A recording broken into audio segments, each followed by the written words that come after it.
de hoje nós vamos conversar um pouco sobre o Teatro de Sabá, do Philip Roth, que é um romance publicado em 1995. Mas antes de eu falar do livro, é preciso que eu dê o seguinte recado. Eu estou gravando esse vídeo em um domingo, e ao meu redor a vizinhança está festejando não sei exatamente o que. Portanto, é bem provável que, vez ou outra, você escute um ruído, uma música ao fundo. Eu espero que isso não atrapalhe o vídeo, nem que esses barulhos externos não se sobreponham à minha voz. Mas enfim, feito esse parêntese, vamos voltar aqui ao Teatro de Sabá, que é um romance que acompanha a decadência física, mas também moral, de um titereiro judeu de 64 anos, que é o tal Sabá do título. E para quem não sabe, titereiro é a pessoa que manipula fantoches, e essa profissão vai ter duas funções bem específicas, ou pelo menos duas funções bem específicas ao longo da narrativa. Primeiro, como o fantoche é um objeto inanimado, mas que ao mesmo tempo se movimenta e tem um aspecto humano, o fantoche tem algo de grotesco e a estética do grotesco vai ser muito importante ao longo do Teatro de Sabá, seja por conta de temas como a morte e a velhice, seja por causa da sexualidade exacerbada do protagonista. E daí, pensando nesses fantoches, logo no início do romance, na página 31, o narrador diz o seguinte: para ele, ou seja, para o Sabá, nada resultava satisfatório, pois em tudo que Nick representava, por melhor que fosse, ela ainda seria também a Nick. Esse também, nos atores, acabou levando o Sabá de volta aos fantoches, que nunca precisavam fingir, nunca representavam. O fato de Sabá gerar os seus movimentos e emprestar a todos eles uma voz jamais comprometeu em nada a sua realidade aos olhos de Sabá, ao passo que Nick, que era a primeira esposa do protagonista, forte, impetuosa e com todo o seu talento, parecia sempre pouco convincente para ele, pois era uma pessoa real. Com os bonecos, nunca era preciso banir o ator do papel. Nada havia de falso ou artificial nos bonecos. Tampouco eram metáforas de seres humanos. Eram o que eram. Então veja que é muito interessante perceber que nós estamos aqui diante de um protagonista que falseia a realidade, que desconfia da realidade, que não acredita na realidade, porque essa realidade não pode ser manipulada por ele, ao contrário dos bonecos. Então, o Sabá só acredita naquela realidade que ele consegue controlar em alguma medida, e isso vai ser muito importante para a gente entender o comportamento desse protagonista ao longo do romance. Então, essa questão do titereiro ela é importante porque coloca em relevo a importância desses bonecos que, por sua vez, se ligam à estética do grotesco, que vai ser muito presente aqui ao longo da narrativa. Mas essa profissão de titereiro funciona também de modo simbólico ao longo do romance, porque essa profissão evoca a ideia do escritor que manipula a linguagem, mas também evoca a ideia da manipulação em si. E não demora muito para a gente perceber que o Sabá é um homem bastante manipulador, tanto que, como eu acabei de ler aqui, ele só acredita na realidade que ele pode manipular de alguma maneira. E essa correspondência entre o titereiro e o escritor me fez lembrar bastante do que o Henrique Villa-Matas faz com a figura do ventríloco lá em Uma Casa para Sempre e em Mac e Seu Contratempo, que são dois livros do Villa-Matas que já foram comentados por aqui. Eu vou deixar o link para esses livros, para os vídeos sobre esses livros lá embaixo. Mas enfim, essa manipulação acaba, de certa maneira, justificando o título do romance, porque, por um lado, o Sabá se apresentava ali com esse teatro de fantoches, então o título pode fazer referência a esse período da vida do protagonista, mas, por outro lado, esse título evoca o tom farsesco de toda a narrativa, já que os personagens, sobretudo o protagonista, têm algo de caricatural. E veja bem, esse caráter caricatural dos personagens não é nenhum demérito do romance, porque graças a isso o Philip Roth consegue reforçar algumas características desses personagens de modo a aumentar o caráter grotesco da narrativa. Então, todo mundo aqui se parece com caricaturas, né? Então, nesse sentido, pensando nesse caráter quase expressionista de algumas passagens aqui, eu acabei comparando muito este livro com o Ateneu, do Raul Pompeia, que também é um romance em que todos os personagens parecem caricaturas. Caso você não tenha visto, eu já fiz um vídeo sobre este livro aqui no canal, vou deixar o link para ele lá embaixo. Mas enfim, então veja que esse aspecto caricatural dos personagens acaba reforçando essa ideia do grotesco que eu mencionei antes e que, como eu disse, vai estar muito presente no livro de várias formas. Juntando então a manipulação e o tom farsesco, é como se o Sabá fosse um ator nesse teatro que ele mesmo criou na própria vida, sempre tentando manipular e enganar as pessoas de modo a acreditar na realidade delas, digamos assim. Pois bem, além de manipulador, o Sabá é um sujeito completamente desprezível, mentiroso, repugnante, malicioso. Ele é um verdadeiro cretino, trapaceiro, libertino. Ao mesmo tempo, ele é um sujeito fracassado e esse fracasso vai se dar em vários níveis, como eu vou falar daqui pra frente. Além disso, o Sabá é tarado, ele é sujo e por aí vai. Só que apesar de tudo isso e por conta de todos esses graves defeitos de caráter, o Sabá é um personagem absolutamente sincero, doa a quem doer e mais do que sincero, ele é um personagem absolutamente real, porque esses vários defeitos deixam o Sabá tão longe de um personagem idealizado que ele fica parecendo uma pessoa de carne e osso, por mais que ele tenha ares de sátiro na maioria das vezes. Então, eu li no início do vídeo aquele trecho em que ele fala sobre a realidade e a não realidade dos bonecos e dos atores, né, e das pessoas, e me parece que ao longo de todo o livro, digamos, essa linha tênue que separa o que é da ordem do real do que é da ordem do ficcional ou da mentira, enfim, essa linha tênue vai sendo esgarçada ao longo de todo o romance, e isso também volta naquela ideia toda da profissão de titereiro aqui do nosso protagonista. Tudo isso faz do Sabá uma espécie de agente da desordem. Todos esses seus defeitos fazem dele uma espécie de agente da desordem, porque por onde quer que ele passe, ele acaba corrompendo, estragando, ele deixa tudo de cabeça para baixo, e isso faz com que o próprio enredo do romance seja bastante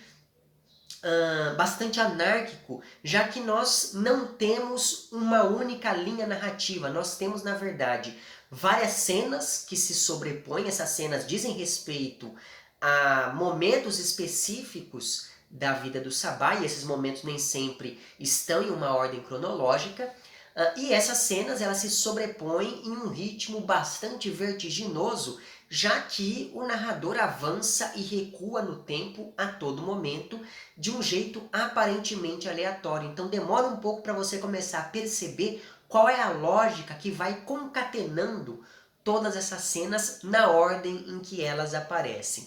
Só que apesar de todo esse caos estrutural da narrativa, o romance ele não é difícil e nem tampouco é enfadonho, já que a vida do Sabá é tão atribulada, é tão caótica, que ela não poderia deixar de ser bastante interessante. Então, por exemplo, logo na primeira infância ou no início da adolescência, enfim, o irmão mais velho do Sabá foi morto durante a Segunda Guerra Mundial, e essa morte acabou com essa morte acabou desestruturando completamente a família do protagonista, já que até o presente da narrativa, o Sabá ele continua sendo meio atormentado com as lembranças dessa morte bastante prematura do irmão.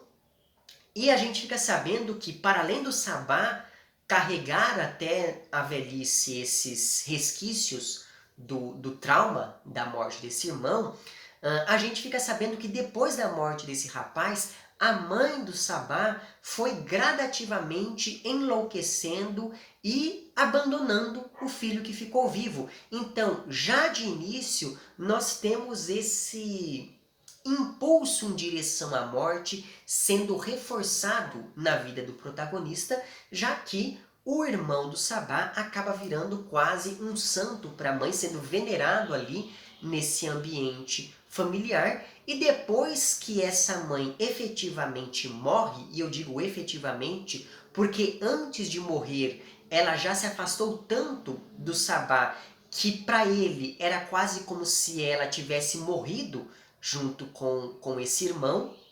Mas enfim, então, depois que essa mãe efetivamente morre, o Sabá começa a conversar com ela. E é claro que existe nisso uma referência bem nítida ao Hamlet do Shakespeare, só que na época lá do Shakespeare, a noção de consciência não era a mesma que nós temos hoje em dia. Então, o pai lá na peça do Shakespeare conversando com o filho era um fantasma mesmo. Assim como, por exemplo, acontece lá em Macbeth, né? Que os fantasmas eles representam simbolicamente a culpa dos personagens pelos crimes que eles cometeram, e daí é claro que eu não vou aqui entrar em maiores detalhes, porque vai que você não leu o Macbeth do Shakespeare, então fica o convite para que você leia, porque existem várias referências a este livro aqui, a essa peça, né, aqui no livro do Philip Roth.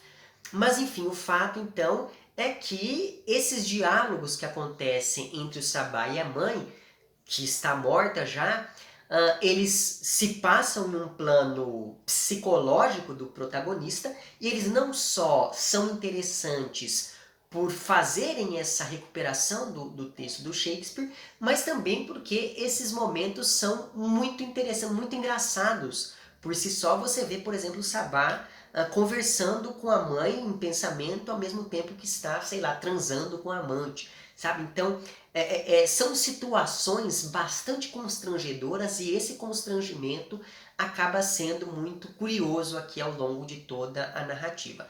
Então, veja, como eu disse antes, o Sabá ele vai acumulando fracassos ao longo da vida, né? Ele é um grande fracassado. E já para começar, por conta dessa morte do irmão, que se tornou uma espécie de santo na família, o Sabá meio que se sentia o filho rejeitado, o filho fracassado. E depois disso, depois desse fracasso familiar, ele acabou se casando com a moça mencionada naquele trecho que eu li antes, né? Essa moça era uma atriz e ela desapareceu de um jeito meio misterioso, tanto que algumas pessoas acreditam que o Sabá matou essa moça, e curiosamente o próprio Sabá parece acreditar que ele de fato matou a esposa, mesmo que ele continue procurando por ela. Então veja essa questão da farsa, esse tom farsesco que eu mencionei antes, ele está até nisso. Você não consegue confiar exatamente no Sabá, porque você não sabe quando ele está falando a verdade ou não, se ele está de fato assumindo a culpa pela morte da esposa, da primeira esposa, ou se ele está fazendo isso só para manipular alguém, porque ao mesmo tempo em que ele confessa, ou parece confessar, ele também se preocupa e pensa em procurar por ela, mas aí se ele matou ele não precisaria procurar. Então veja que essas várias dúvidas vão se acumulando ao longo de toda a narrativa, e isso cria um labirinto, né?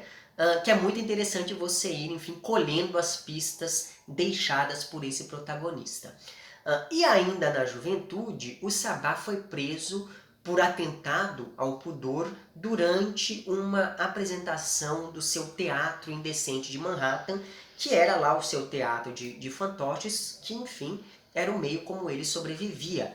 Tempos depois de ser preso, ele foi dar aulas em uma universidade e depois foi acusado de assediar uma aluna, tanto que ele foi expulso dessa universidade, e ele recebeu essa acusação depois de uma ligação telefônica entre o Sabá e essa aluna, ter sido gravada e divulgada para enfim, os superiores do Sabá no campus da universidade. Agora, o curioso é que todo mundo ficou indignado com esse assédio, é claro, né? Porque afinal de contas nós estamos falando ali de um professor já com alguma idade assediando uma aluna muito mais nova do que ele. Só que o Sabá, por mais que as pessoas estejam indignadas, ele não vê a coisa desse modo, porque na cabeça do Sabá, aquilo era aquela ligação era um favor que ele estava prestando à aluna, já que ela era uma moça muito tímida e ele estava ensinando ela a ser um pouco mais desinibida, né? Então veja que esse incidente desse assédio é importante para demonstrar que o protagonista ele não tem entraves morais e exatamente por conta disso, por não ter esses entraves morais, às vezes as más ações do Sabá são até involuntárias, muito embora ele também faça muita coisa sabendo que está errado e ele não sente o menor remorso por isso. Outro evento que de certa maneira ajuda a entender um pouco das ações, das atitudes desse protagonista, envolve um amigo de juventude do Sabá que o acolhe em um momento de dificuldade. Só que o Sabá, ele acaba se tornando uma pessoa inconveniente de várias maneiras. E ele não só é inconveniente, mas ele também acaba assediando a esposa desse amigo e tenta roubar as calcinhas sujas da filha adolescente desse amigo de juventude, e depois disso, evidentemente, ele acaba sendo expulso da casa desse sujeito também. Então veja que o Sabá ele vai colecionando esses eventos completamente constrangedores na vida dele, principalmente porque ele não consegue refrear esses seus impulsos eróticos, esses seus impulsos sexuais. No presente da narrativa, e claro, tudo isso que eu estou contando para vocês acontece vai sendo narrado de maneira aleatória ao longo do romance. Mas enfim, no presente da narrativa, o Sabá está com artrite e por isso ele teve que se aposentar. Então nós temos aqui a falência profissional desse sujeito, já que a artrite o impede de manipular ali os fantoches. E no presente, para além de estar ali com artrite, ele está casado com uma outra mulher chamada Rosiana.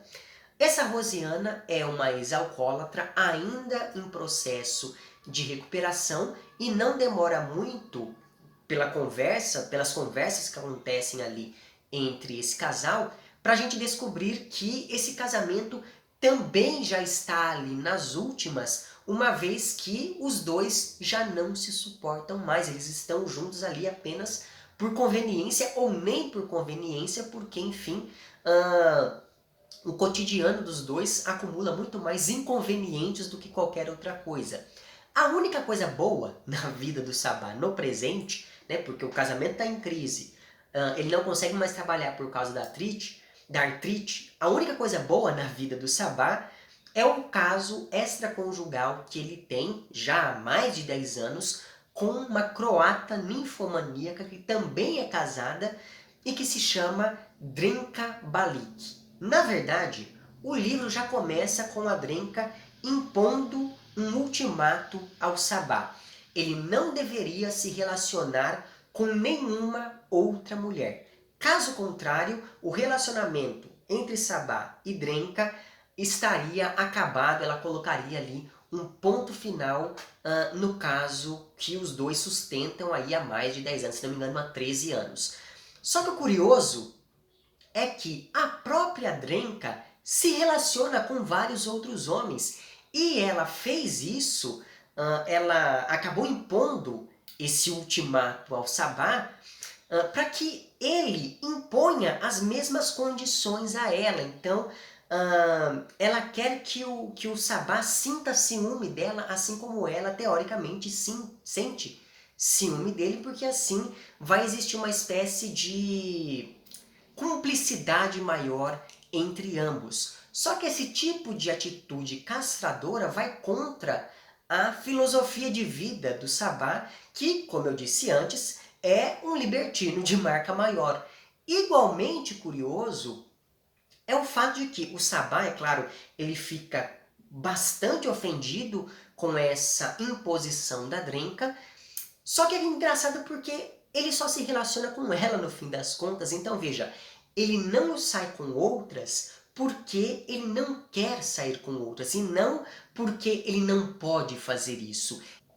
Então veja bem, o Sabá ele fica ofendido por conta dessa imposição que a Drenka faz a ele assim que o romance se inicia, não porque ele queira sair com outras. Na verdade, essa imposição não faz sentido para ele, já que, como o próprio Sabá argumenta, o adultério é aquilo que mantém um relacionamento saudável.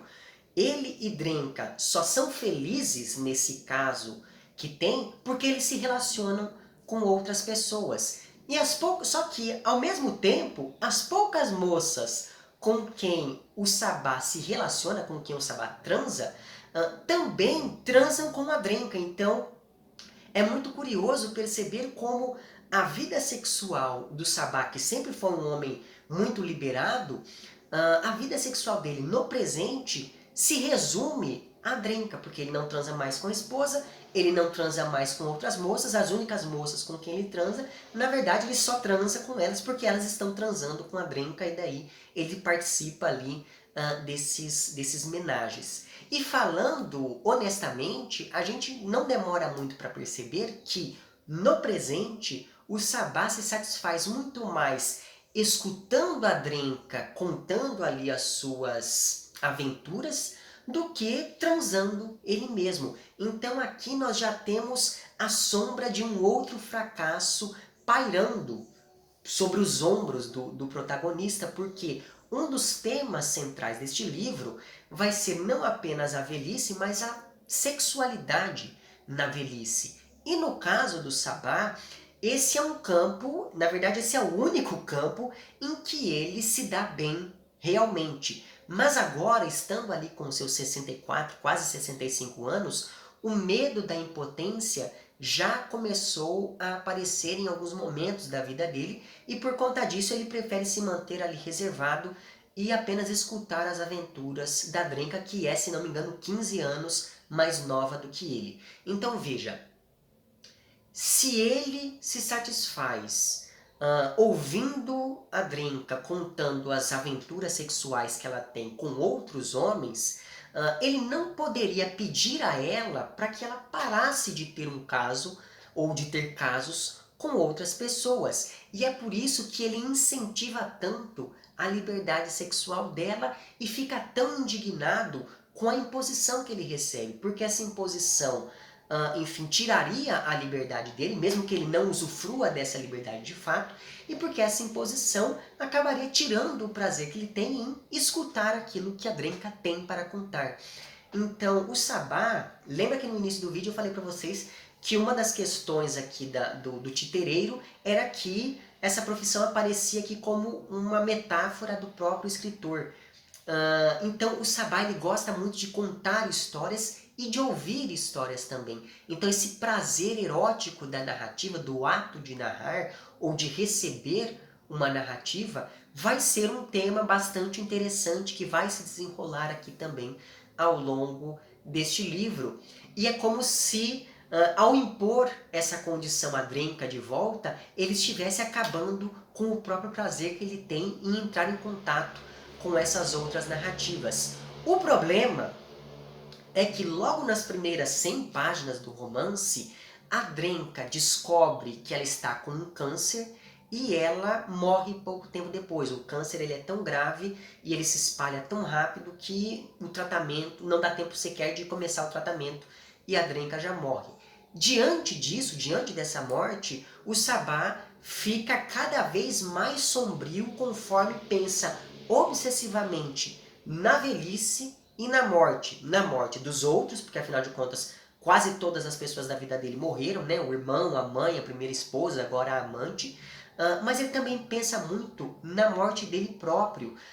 Então, por exemplo, ele fica pensando em vários momentos em suicídio e ele chega, inclusive, a pensar em qual seria o seu epitáfio, qual seria a frase que estaria ali na sua lápide, né? Então, depois da morte da Drenka, tudo perde a graça para o Sabá, né? Ele entra quase que em uma espécie de depressão, porque ela deixou ali um espaço vazio no presente da vida dele, e por conta disso, o Sabá se apega cada vez mais ao passado e às aventuras que ele viveu na juventude, e é aí que começam os avanços e recuos temporais aqui da narrativa, conforme o narrador vai recuperando essas aventuras sexuais do passado da vida do Sabá. De modo que essa sexualidade exagerada aparece no romance quase como uma vontade de continuar apegado à vida, porque afinal de contas, como eu disse antes, a morte ela esteve presente na vida do Sabá desde muito cedo. Então, por exemplo, nos momentos em que o Sabá visita o túmulo da Drenka para fazer coisas nada católicas, digamos assim, daí você vai ter que ler o livro para saber exatamente o que ele vai fazer lá,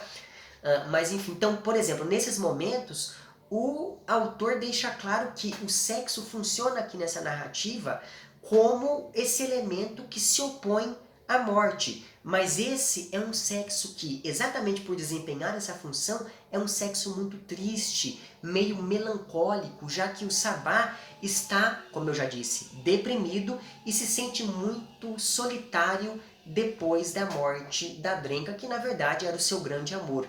E é nesse momento que esses avanços e recuos temporais ganham ainda mais espaço, de modo a, de certa maneira, dar voz ao Sabá, e assim os fracassos da vida dele vão se acumulando juntamente com a quantidade imensa de informações que esse narrador despeja para nós a cada parágrafo. Então, esse narrador ele é bastante verborrágico, tem parágrafos aqui que se estendem por páginas a fio.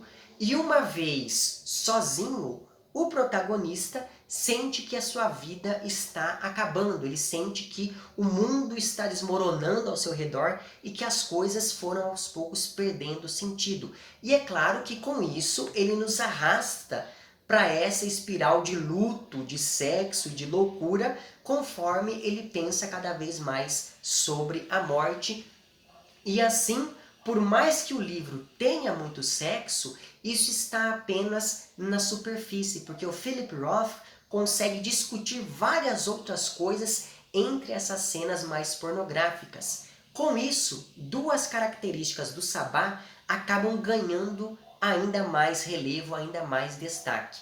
Primeiro, ele tem uma tendência à autodestruição muito preocupante, e isso se traduz, por exemplo, nos pensamentos suicidas dele. E segundo, o Sabá não é um sujeito ambicioso. Na verdade, ele não tem ambição nenhuma. Basta ter ali um pouco de conforto e para ele já está bom.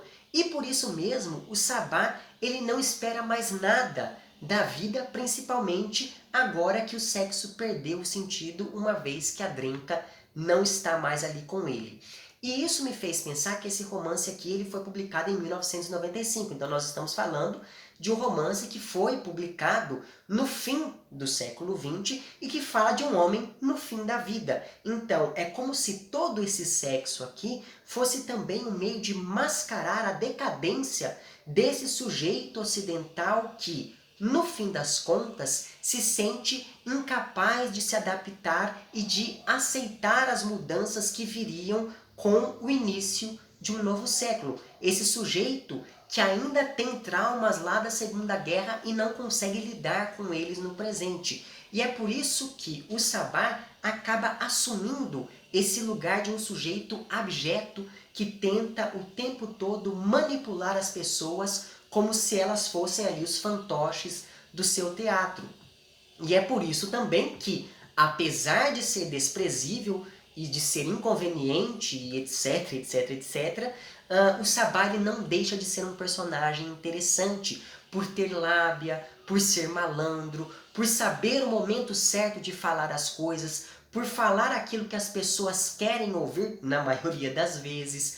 Portanto, a genialidade por trás da construção desse protagonista é fazer dele o cara mais inapropriado possível, mas ao mesmo tempo fazer dele um sujeito interessante, de modo que o leitor se torna quase um cúmplice das trapaças dele e ocupa ali um lugar de voyeur naquilo que está sendo narrado.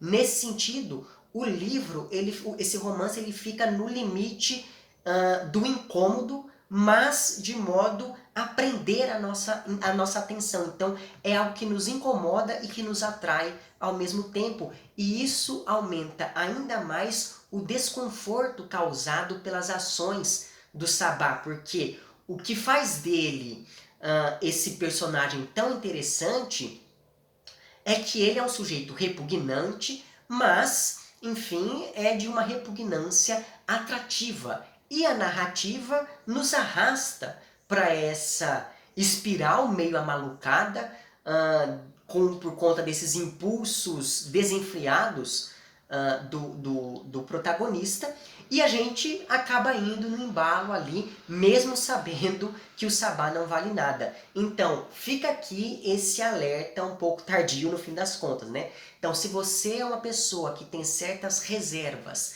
quanto o assunto é sexo, por exemplo, se você aí tem muitos pudores, ou se você dá muita importância ao politicamente correto, talvez seja melhor você ler aqui o Teatro de Sabá com certa parcimônia, vendo sempre esses eventos aqui narrados como uma provocação ao moralismo e como um teste ao bom senso dessa nossa sociedade burguesa e castradora. Não por acaso, os personagens com os quais o Sabá tem os maiores atritos são a Krista, ou Christia, que é uma moça que fez uma homenagem ali com o Sabá e com a Drenka, e acabou dando mais prazer à Drenka do que o próprio Sabá, então isso causou ali o início de uma crise de ciúmes.